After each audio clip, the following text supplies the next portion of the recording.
Qu'est-ce que l'effet Doppler? Eh bien, l'effet Doppler, c'est ça.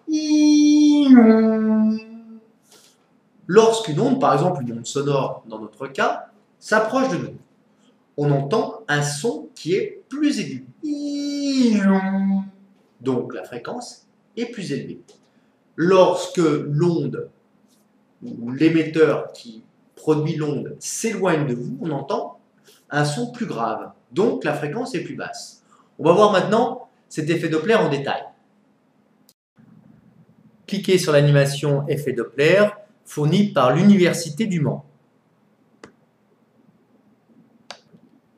Sur cette animation, vous pouvez régler la vitesse du véhicule, la fréquence du son émis lorsque la source est immobile est de 1000 Hz. On démarre. On voit que la fréquence du son perçue par l'observateur lorsque la source s'approche est plus élevée. Elle vaut 1097 Hz. La fréquence du son perçue par l'observateur lorsque la source s'éloigne est plus faible. Elle vaut 919 Hz. Si on augmente la vitesse du véhicule, l'écart est encore plus important entre la fréquence en approche, qui vaut 1214 Hz, et la fréquence en éloignement, qui vaut 850 Hz.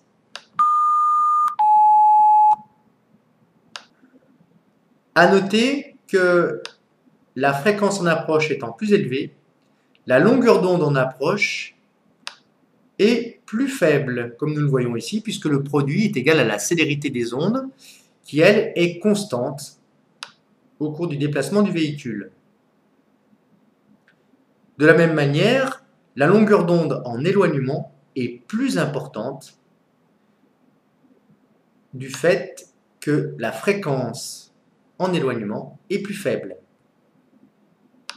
Nous pouvons observer ce phénomène lors du déplacement d'une source qui émet des ondes à la surface de l'eau.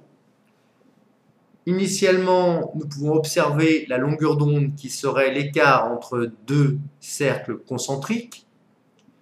Tous les points de ce cercle vibrent en phase avec tous les points de ce cercle.